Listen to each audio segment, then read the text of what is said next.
Good morning friends. अगली video में हमारी वीडियो अचानक बंद हो जाने से कुछ प्रश्न बाकी रह गए हैं, बराबर। तो एक प्रश्न है कहानी, जो हमने अगली परीक्षा में पूछा था।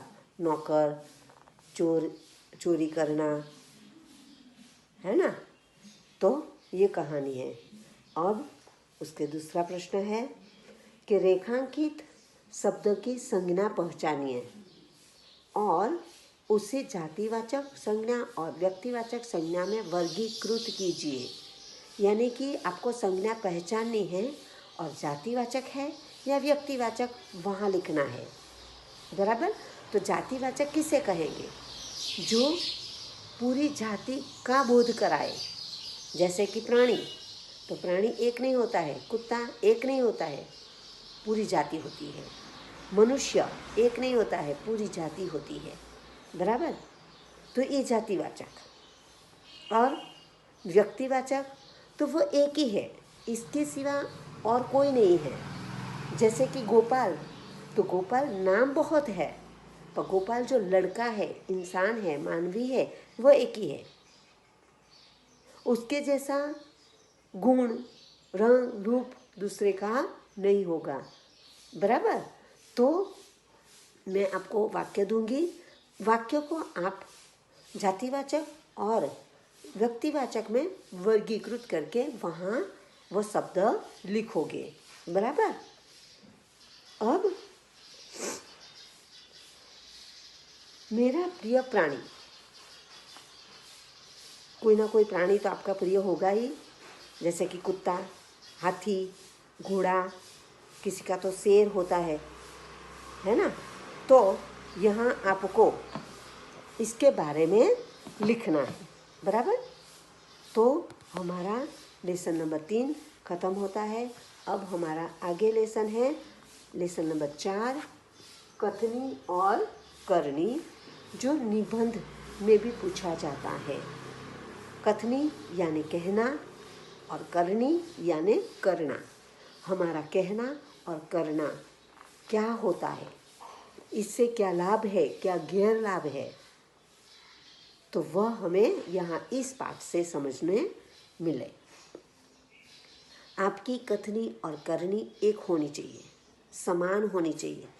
जो आप कर सको तभी किसी को कहो। बहुत सारे लोग ऐसे होते हैं जो कहते हैं करते नहीं हैं, करते हैं तो कहते नहीं हैं, बराबर। तो यहाँ करते हैं पर कहते नहीं हैं, वह तो समझ लेते हैं कि चलो कोई बात नहीं, किया तो सही, पर कोई तो कहते हैं पर करते नहीं हैं, तो इससे आपका भी नुकसान होता है, सामने वाला का भी नुकसान होता है, बराबर। तो हमारी कथनी और करनी समान होनी चाहिए। तो इसके बारे में हम कुछ प्रश्न देखते हैं। थोड़ा जल्दी से मैं बोल दूंगी, आप ध्यान से समझ लीजिए और प्रश्न के उत्तर अपने शब्दों में लिखोगे। ईश्वर ने मनुष्य को कई खाली जगह से संवारा है, गुणों से, रंगों से या जातियों से? गुणों से, बराबर। हमें बहुत सारे गुण हैं, अच्छे भी बुरे भी, बहुत सारे। ईश्वर ने मनुष्य की अन्य प्राणियों से श्रेष्ठ बनाया है, सही या गलत? सही। मनुष्य एक ऐसा प्राणी है जो अपने आप सोच सकता है, कुछ कर सकता है और आगे बढ़ सकता है। मनुष्य स्वयं को क्या समझता है? तो मनुष्य स्वयं को गुणों की खान समझता है। कथनी का अर्थ क्या होता है? तो कथनी का अर्थ कहना होता है, जो कहा जाता है वह। मनुष्य की कथनी और करनी में समानता देखने को मिलती है, सही या गलत? गलत, मिलती नहीं है। बहुत सारे लोग ऐसे होते हैं, कुछ ही लोग ऐसे होते हैं जो कहते हैं वह करते हैं और करते हैं वह कहते हैं। कई बार मनुष्य की कथनी और करनी में खाली जगह देखने मिलता है, क्या अंतर? बस्ती के बीच सरकार ने खाली जगह बनाने की जगह छोड़ रखी थी। क्या? पार्क, बगीचा। खाली जगह के मौसम में मोहल्ले के एक सज्जन को उसमें फूलों के पौधे लगाने की सूझी। किसमें?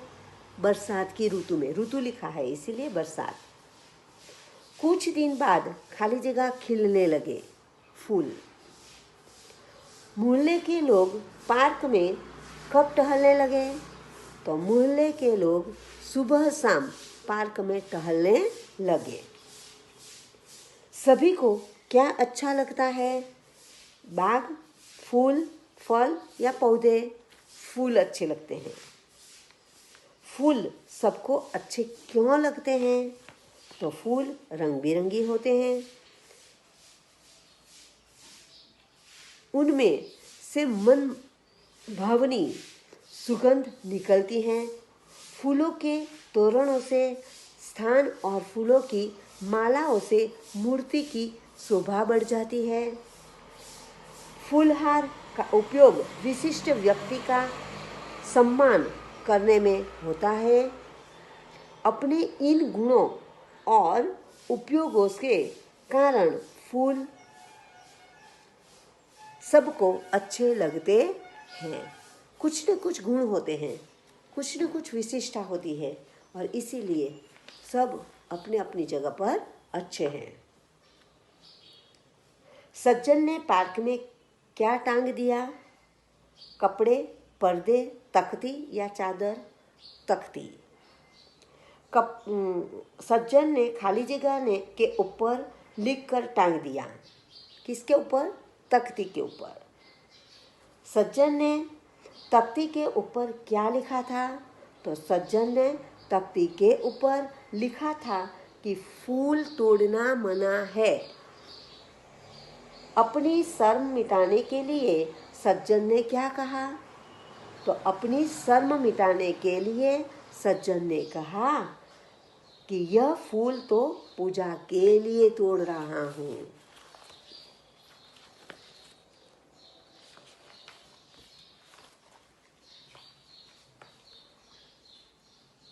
लोगों ने बड़े सवेरे क्या देखा?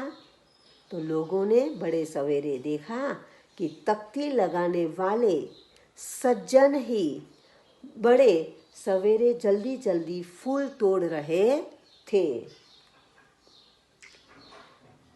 कंडक्टर ने यात्री को क्या कहकर बीड़ी फेंकवा दी? भाई साहब, बस में बीड़ी सिगरेट पीना मना है, यह कहकर फेंकवा दी। बसों में क्या लिखा होता है? धूम्रपान करना निषेध है, यह बसों में लिखा होता है। कंडक्टर के अनुसार बस में धूम्रपान का निषेध किसके लिए है, किसके लिए नहीं? कंडक्टर के अनुसार। वैसे तो सबके लिए हैं, पर यहाँ कंडक्टर ऐसा है इसीलिए। तो कंडक्टर के अनुसार बस में धूम्रपान का निषेध सिर्फ मुसाफिरों यानी कि यात्रियों के लिए है, ड्राइवर और कंडक्टर के लिए नहीं है।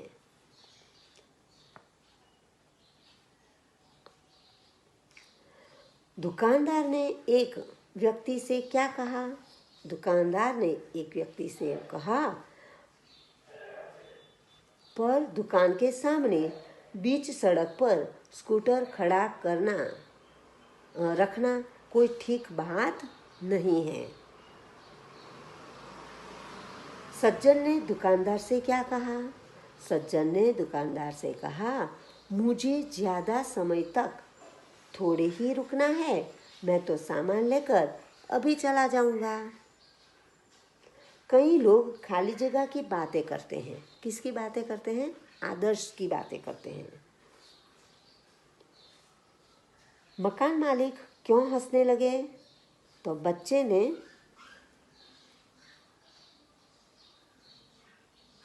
तपाक से जवाब दिया, पिताजी ने कहा है कि वे घर पर नहीं हैं। यह सुनकर मकान मालिक हंसने लगे। मकान मालिक कितने महीने का किराया लेने आया था? 4 महीने का। कितना? 4 महीने का किराया। सज्जन ने अपने बेटे के प्रति क्या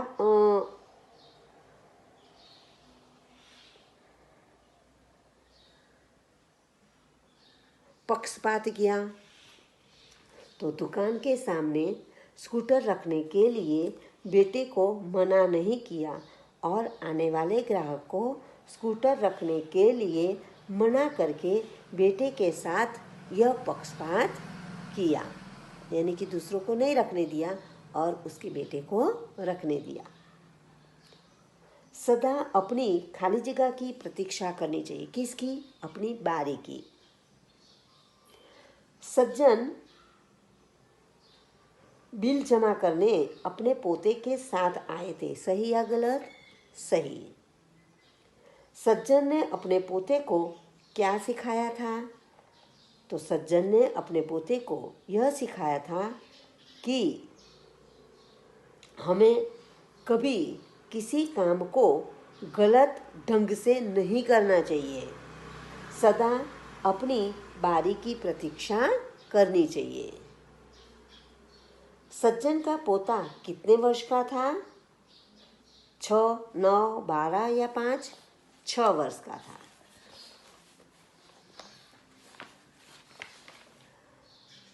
पोता बार बार क्या कहने लगा? तो पोता बार बार अपने दादाजी से कहने लगा, दादाजी लाइन में लगिए ना। कैसे लोगों को जगत में सम्मान नहीं मिलता?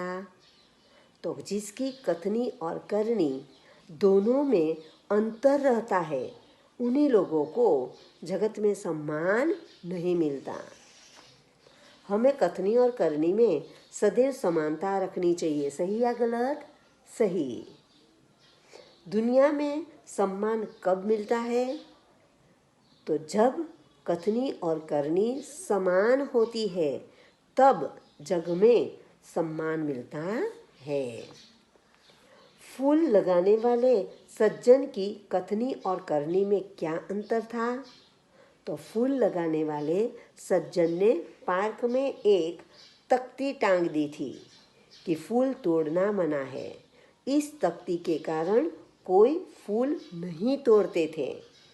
एक दिन लोगों ने सज्जन को ही फूल तोड़ते हुए देख लिया।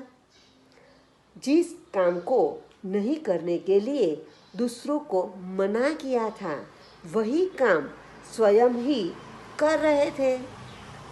इस प्रकार सज्जन की कथनी और करनी में अंतर रहा। बस कंडक्टर के व्यवहार में उसकी कथनी और करनी का भेद किस प्रकार प्रकट हुआ? तो बस में एक यात्री बीड़ी जलाकर पीने लगा।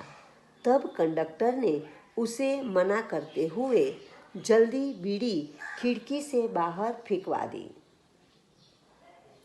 थोड़ी देर बाद कंडक्टर खुद ड्राइवर के कैबिन में गया और वहां बैठकर दोनों सिगारेट जलाने लगे। एक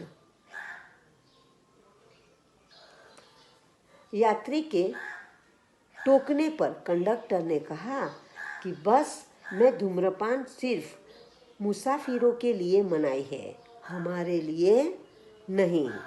तो इस प्रकार बस कंडक्टर के व्यवहार में करनी और कथनी का भेद प्रकट हुआ। दुकानदार की कथनी और करनी की पोल कैसे खुल गई? तो हमारे लिए नहीं, एक व्यक्ति एक दुकान से सामान खरीदना चाहता था, इसलिए उसने स्कूटर दुकान के सामने खड़ा किया। दुकानदार ने तुरंत उसे वहां स्कूटर खड़ा करने के लिए मना किया। इतने में ही दुकानदार का बेटा आया। उसने स्कूटर दुकान के सामने सड़क पर ही खड़ा किया। परंतु दुकानदार ने उसे मना नहीं किया। इस तरह दुकानदार की कथनी और करनी की पोल खुल गई। बराबर।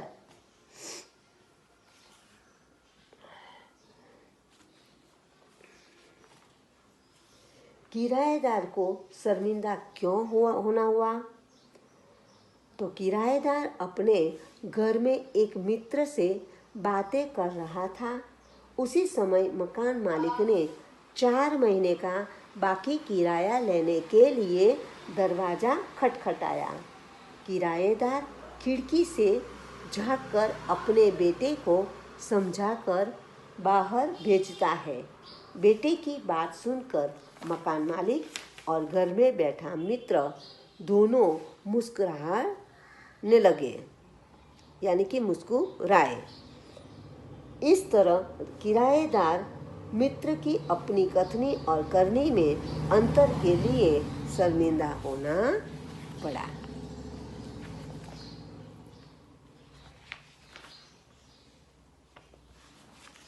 अब विराम चिन्ह। यहाँ विराम चिन्ह का सही जोड़ मिलाओ है। पहले निशानी है, यानी कि चिन्ह है, और फिर इस चिन्ह को क्या कहते हैं वह है जो आप ढूंढ कर लिखोगे। जो नहीं समझ में आए तो पुस्तक में है, आप ढूंढ लोगे। बराबर। किसे क्या कहते हैं वह आपको पता होना चाहिए। जैसे कि यह प्रश्नार्थ चिन्ह, यह पूर्ण विराम, यह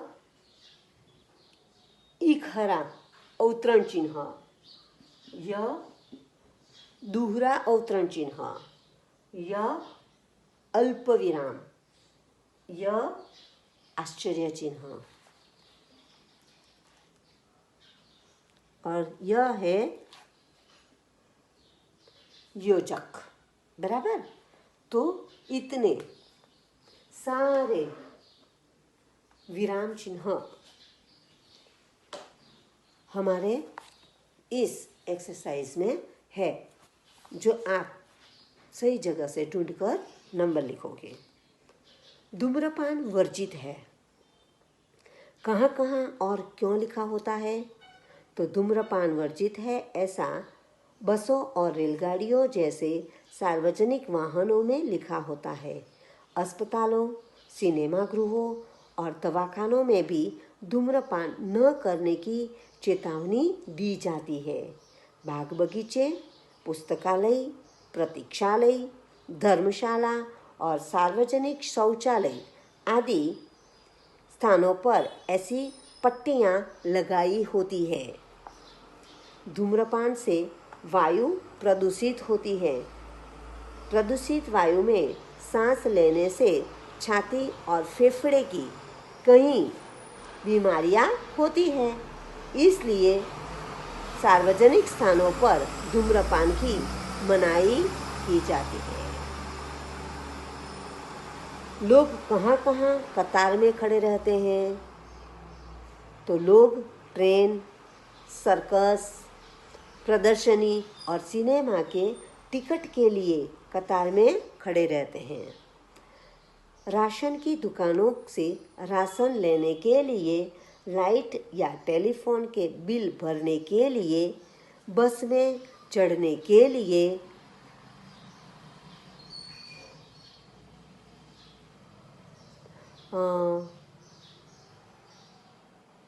मॉल में की गई खरीदी का बिल चुकाने, बैंक में पैसे जमा कराने या निकालने के लिए, इस प्रकार लोग आवश्यकता अनुसार अलग अलग स्थानों पर कतार में खड़े रहते हैं।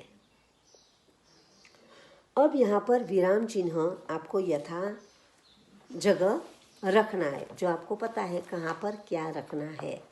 जो प्रश्न पूछा जाए तो प्रश्नार्थ, वाक्य सरल हो तो पूर्ण विराम, जहाँ पर पूछना है, कहना है, बोलना है तो अल्प विराम, और फिर इकहरा और दोहरा अवतरण चिन्ह। बराबर। तो इस तरह से यहाँ समान जो नाम हो तो वहाँ पर अल्प विराम, साथ में बोले जाने वाले शब्द पर बीच में योजक यानी कि लिटी करते हैं। तो ये प्रश्न भी आपको करना है, बराबर। अब है भाववाचक संज्ञाएं, भाव जिनमें आता है वो संज्ञा बनानी है।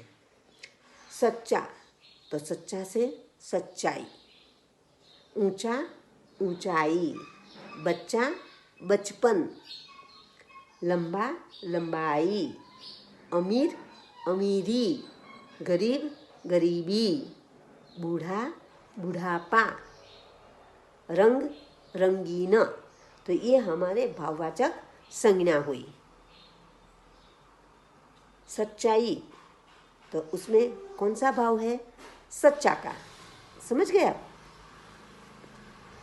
अब कहावतों का अर्थ लिखिए। तो आम के आम गुठलियों के दाम, किसी काम में दोहरा लाभ लेना। सांच को आँच नहीं, तो सच्चे व्यक्ति को कोई भय नहीं होता। जैसी करनी वैसी भरनी, कर्मों के अनुसार फल मिलना। काला अक्षर भैंस बराबर, बिल्कुल अनपढ़ होना। सांप भी न मरे और लाठी भी न टूटे, तो काम भी बन जाए और हानि भी न हो।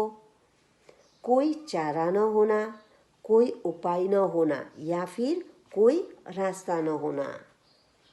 9 2 11 होना, भाग जाना। अब पछताए होत क्या, जब चिड़िया चुग गई खेत। नुकसान हो जाने के बाद अर्थात समय निकल जाने पर पछतावा करने से कोई लाभ नहीं होता। गुणों की खान बहुत गुणी होना, पानी पानी हो जाना, बहुत लज्जित होना। अब आगे प्रश्न देखते हैं। तो वाक्यों में से भाववाचक संज्ञा ढूंढकर लिखना है। हमें अहिंसा के पथ पर चलना चाहिए। कौन सा है शब्द भाववाचक? अहिंसा का भाव दिखाई देता है ना। हमारे व्यवहार में विनम्रता होनी चाहिए। जो आगे व्याकरण में मैंने आप लोगों को ये प्रश्न दिया था, बराबर, तो आप ये अपने आप करोगे। अब आगे समूहवाचक संज्ञा, जहाँ पर समूह दिखाई देता है वह सब शब्द आपको ढूंढकर लिखना है। ये प्रश्न भी आप करोगे। मैं आपको एक्सरसाइज कुछ वाक्य दे दूंगी। कथनी और करनी में अंतर, विषय पर अपने विचार लिखिए और मित्रों से चर्चा कीजिए। यहाँ क्या लिखोगे आप? तो मेरे दोस्तों ने लिखा है, मैंने बहुत कोशिश की, मैं जैसा कहूँ वैसा ही करूँ, परंतु मुझे सफलता नहीं मिली। मैंने एक दिन माँ से कहा कि कल मैं सुबह जल्दी उठकर टहलने जाऊँगा। दूसरे दिन माँ मुझे जगाते जगाते थक गई। घर में नहीं फिर भी मैं नहीं उठा। मेरी कथनी और करनी में हमेशा जमीन आसमान का फर्क रहता है। मेरे विचार से कहना बहुत आसान है, पर अपने कहे हुए को व्यवहार में लाना बहुत मुश्किल है। फिर भी मैं कोशिश करूँगा कि मेरी कथनी और करनी में अंतर न हो। यदि मुझे कुछ बनकर दिखाना है तो अपनी कथनी को करनी में बदलना ही होगा। यानी कि जो कहते हैं वो करना ही होगा। अब है समानार्थी शब्द। तो संचारा, समारा, सजाया, अंतर, भेद, फर्क। पार्क, उद्यान, बाग, बगीचा। वर्जित, निषेध, मनाई। प्रतीक्षा, इंतजार। आचरण, व्यवहार। राशि, रकम, कतार, पंक्ति, हार, लाइन। अब है विरोधी शब्द, समानता, असमानता, निषेध, अनुमति। निषेध यानी नहीं और अनुमति यानी हाँ। मित्र, शत्रु, दुश्मन, मालिक, नौकर, दास, जवाब, प्रश्न, सवाल, परिचित, अपरिचित, सम्मान, अपमान, सुंदर, कुरूप, असुंदर, रात, दिन, विश्वास, अविश्वास, दुख, सुख, सेठ, नौकर या दास। बराबर। अब शब्द समूह के लिए एक शब्द। ड्राइवर को बस में बैठने की जगह क्या कहते हैं उसे? कैबिन। क के साथ दो मात्रा, कैबिन।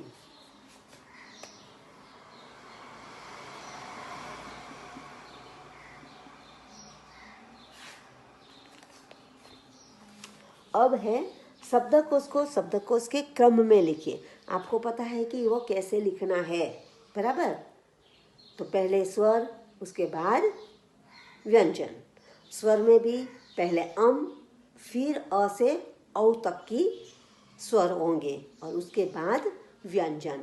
सभी व्यंजन एक जैसे हो तो वहाँ पर भी उसमें इसके बाद स्वर कौन सा है वह देखो, बराबर। तो जो शब्द पहले स्वर में आता हो उसे पहले ले लो। समझ गए आप? तो यहाँ पर ये एक्सरसाइज है जो मैं आपको दूंगी, आप उसे अच्छी तरह से समझकर लिखोगे। अब है कोष्ठक में दिए गए शब्दों को उचित क्रम में रखकर वाक्य बनाइए। यहाँ अलग अलग शब्द अलग अलग जगह पर रखे हैं, आपको उनमें से वाक्य बनाने हैं। जो हमारे पुस्तक में थे तो आपको पता ही है कि वो कैसे बनाने हैं। तो यह एक्सरसाइज भी आप खुद समझकर करोगे, जो परीक्षा में पूछा जाए तो आपको पता चले, बराबर। तो अपना ये लेसन समझकर ध्यान से सही मात्रा से लिखोगे। Okay, thank you.